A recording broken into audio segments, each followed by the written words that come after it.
Salam Indonesia, salam Nusantara dari Sabang sampai Merauke, dari Miangas sampai Pulau Rote. Mantaplah iman kita, mantaplah kasih kita, mantaplah pengharapan kita. Tentunya dalam Yesus Kristus menjadi Tuhan dan Juru Selamat kita dan Juru Selamat dunia. Jangan katakan bahwa Yesus bukan Tuhan, jangan katakan pula bahwa Yesus bukan Juru Selamat. Dia adalah Tuhan, dia adalah Juru Selamat. Yohanes 3 ayat 36. Kalau engkau percaya, engkau akan diselamatkan. Kalau engkau tidak percaya, engkau akan dihukum.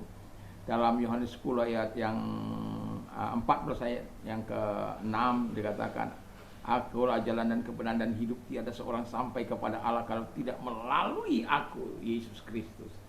Dalam Kisah Rasul 4 ayat 12 dikatakan sana melalui Rasul Petrus, karena keselamatan tidak ada dalam siapapun juga selain dalam Dia Yesus Kristus, karena di bawah kolong langit ini tidak ada nama lain yang diberikan kepada manusia yang olehnya kita diselamatkan. Karena begitu besar kasih Allah akan dunia ini sehingga Ia mengaruniakan anaknya yang tunggal, supaya setiap orang percaya kepada yang tidak binasa, melainkan beroleh hidup yang kekal. Jadi dengan hati percaya engkau dibenarkan, dengan mulut mengaku engkau diselamatkan. Roma 10 ayat 9 dan 10. Kiranya Tuhan Yesus memberkati kita supaya senantiasa kita dituntun untuk mengambil keputusan yang terbaik dalam hidup ini. Puji nama Tuhan, kita akan mendengarkan firman Allah. Dan sebelum kita mendengarkan firman Allah, kita berdoa. Terima kasih Tuhan, biarlah hak istimewa dari Tuhan tetap kami pertahankan dalam hidup di dalam nama Yesus. Amin. Saya akan membacakan dalam Roma, masih dalam kitab Roma 1 ayat yang ke-5, demikian bunyi firman Allah. Dengan perantaranya kami menerima kasih karunia dan jabatan rasul untuk menuntun semua bangsa supaya mereka percaya dan taat kepadanya, kepada namanya. Puji nama Tuhan. Ini saya memberikan dulu hak istimewa yang diperoleh Paulus dari Tuhan. Hak istimewa dari Tuhan. Kalau mau saya singkatkan ya, hak istimewa dari Tuhan. Nah, hak istimewa yang diterima oleh Paulus yang pertama adalah menerima kasih karunia dan jabatan rasul. Tidak semua orang bisa menerima jabatan rasul. Mungkin menerima kasih karunia, ya semua orang percaya pasti menerima kasih karunia. Tetapi tidak semua orang mendapat hak istimewa untuk menjadi rasul atau menjadi nabi atau menjadi guru atau menjadi gembala atau menjadi penginjil, ya. Jadi semua adalah karunia Allah. Itu hak istimewa yang diberikan Tuhan kepada seseorang, dan itu sebabnya Paulus merasa bangga dengan itu. Karena apa? Karena Tuhan sendiri yang memilih dia, Tuhan sendiri yang melantik dia, dan Tuhan sendiri yang memilih dia dari jutaan manusia pada waktu itu. Mungkin ya tidak kita tahu berapa. Saya belum sensus itu.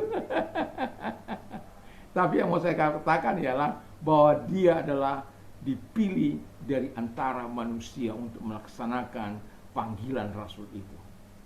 Dan dia melakukan dengan luar biasa. Dengan tekun dia melayani. Segala penderitaan, segala kesusahan dia lahap, dia makan semua. Dan dia berkata, kenapa aku menikmati semua ini? Supaya aku bisa menjadi saksi dan menguatkan orang lain. Ya, memang kalau kita mengalami masalah dan kita keluar dari masalah itu tanpa bersungut-sungut, tapi kita berseru kepada Tuhan dan Tuhan menolong kita. Nah, di situ mantapnya kita bersaksi tentang iman itu. Dan puji nama Tuhan, dia memiliki hak istimewa yang mendapatkan kasih karunia, pengampunan, penyucian, pembenaran yang daripada Allah, yang seharusnya dia tidak layak. Karena dia apa? Pengubar umat Tuhan, bahkan pembunuh umat Tuhan, penganiaya umat Tuhan. Bagaimana mungkin? Tapi apa yang tidak mungkin bagi manusia, mungkin bagi Tuhan. Asal saja memang konsep pilihan itu tidak bisa kita rekayasa. Konsep pilihan itu adalah milik Tuhan, hak prerogatifnya Tuhan. Tetapi yang mau saya katakan kepada kita adalah bersiaplah menerima kasih karunia Tuhan. Ketika engkau mendengarkan firman Allah, jangan keraskan hatimu. Kalau engkau keraskan hatimu, bagi engkau yang ada di luar sana, wah bahaya itu. Ya, yang kedua kata firman Allah, ya, hak istimewa yang kedua yang dia miliki, menuntun semua bangsa untuk percaya. Wow, ini luar biasa ini. Kita menuntun 1-2 orang saja udah sulit. Tapi ini semua bangsa, ya.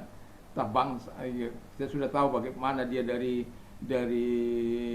pelayanan misionarisnya yang begitu luar biasa, dan perjalanan misionarisnya yang begitu dahsyat memberitakan Injil, dan di mana dia ada selalu ada orang-orang yang dimenangkan bagi Kristus, dan membuat orang-orang yang di Injil itu percaya kepada Tuhan.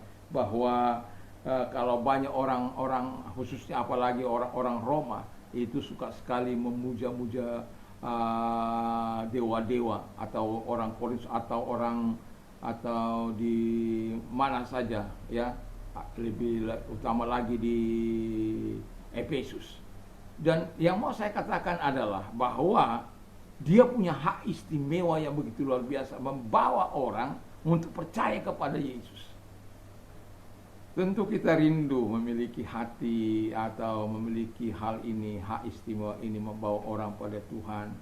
Ya, makanya kalau satu orang saja kita bawa kepada Kristus, beribu-ribu malaikat itu bertempik sorai menyambut kedatangan mereka. Wow, ya. Itu sangat luar biasa. Aduh, saya tidak bisa apakan ketika kita membawa satu jiwa, satu demi satu kepada Tuhan. Dari mereka-mereka yang tidak percaya, itu sesuatu yang sangat luar biasa. Dan mereka bukan hanya mengakui di depan ayah ibunya, tetapi di depan semua orang mereka mengakui iman mereka. Karena apa? Saya seringkali mengatakan, kalau mengaku imanmu, mengakulah seperti di hadapan semua orang. Ada orang yang pernah mau percaya kepada Yesus tapi tidak boleh diapakan. Saya hanya berkata, siapkan hatimu, karena Tuhan mau engkau mengakui dia di depan sesamamu, di depan, karena itu kata Alkitab. Dan itu sebabnya saya tidak tapi saya menasihatkan dia, kalau engkau sudah siap, saya siap. Anytime engkau siap, saya siap. Apakah Bapak siap? Saya akan siap. Karena bagi saya, karena dia sudah dewasa. Jadi siapapun itu yang mau menerima Yesus sebagai Tuhan dan Juru Selamat, itu hak. Sama seperti keluarga saya, ketika mereka masuk kepada yang lain, kita tidak pernah keberatan. Ya. Tidak ada halal darahnya, nggak ada. Ya, kita hanya berdoa semoga dia menjalankan apa yang dikehendakinya, ya, apa yang dia maunya, tidak saling menghujat. Tidak karena itu putus hubungan keluarga, putus hubungan sanak famili, enggak. Kita diajar dengan penuh cinta kasih. Kita diajar untuk membuat orang percaya, dan kemudian mereka menerima kasih karunia dari Tuhan itu, menerima kebaikan daripada Tuhan itu. Yang ketiga dikatakan hak istimewanya untuk membawa semua orang untuk hidup taat kepada Allah. Wow. Inilah kerinduan seorang hamba Tuhan kepada Tuhan, membawa jemaat yang dilayaninya taat kepada Tuhan. Tidak ada sukacita yang paling besar yang dimiliki seorang hamba Tuhan terkecuali melihat mereka taat di dalam pengajaran iman, dalam pengajaran kasih, dalam sudahlah. Ini kesukaan yang tidak bisa dibayar dengan uang, kesukaan yang tidak bisa digantikan dengan sukacita apapun itu, ya. Karena apa? Begitu luar biasanya kita kalau bisa membawa orang sampai kepada tahap ketaatan. Wow. Dan saya sebagai hamba Allah tetap akan bergumul. Jangankan untuk orang-orang lain, dan saya sendiri secara pribadi harus terus waspada untuk tetap berada di jalan-jalan itu. Karena ada kadang-kala serangan-serangan dari si iblis. Tapi yang mau saya bilang adalah Ya, Paulus memiliki hak istimewa begitu luar biasa. Kita sudah lihat bagaimana pelayanannya di Filipi, di Korintus, di Alexandria, di Mesir ya mungkin waktu kali pertama kali itu. Dan juga kita bisa melihat di Korintus, di Galatia, sudahlah, di mana-mana dia memberitakan Injil. Bahkan orang-orang yang dimenangkan itu ya bisa menjadi alat di tangan Tuhan seperti Timotius, Filemon dan lain sebagainya. Karena apa? Dia memang punya karunia spesial daripada Tuhan. Tentu kita sebagai orang percaya, sebagai hamba Tuhan, tentu kita rindu memiliki karunia yang spesial ini, membuat orang percaya kepada Yesus, ketika membuat orang taat kepada Yesus dan memberitakan kasih karunia itu dan orang menerima kasih karunia itu. Wow, luar biasa. Dan biarlah kita senantiasa mau melaksanakan, ada mungkin hak-hak istimewa yang secara khusus yang Tuhan berikan kepada kita, karunia-karunia secara khusus kepada kita. Lakukan itu untuk hormat kemuliaan Tuhan, bukan untuk kemuliaan kita.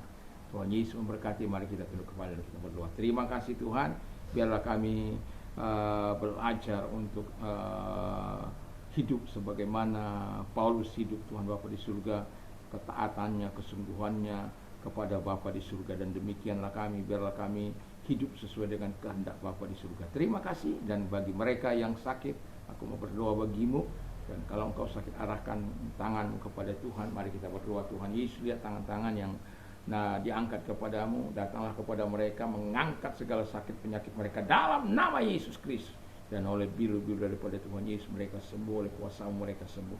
Terima kasih Bapa di surga, terima kasih. Kami yakin dan kami percaya kepadamu, Engkau yang menolong mereka, Engkau yang menuntun mereka di dalam nama Tuhan Yesus Kristus. Terpujilah Engkau, kami bersyukur, kami berterima kasih kepadamu dalam nama Tuhan Yesus Kristus. Haleluya, amin. Puji nama Tuhan. Kiranya Tuhan Yesus memberkati kita dan menolong kita untuk ketika kita beristirahat, untuk mendengarkan, kita sempatkan mendengarkan firman Allah, dan jangan lupa untuk membaca firman Allah dalam kehidupan ini, supaya Tuhan terus memberkati kita. Dan jangan lupa berdoa, membaca firman Allah, perkatakan firman Allah. Mantap, mantap, mantap.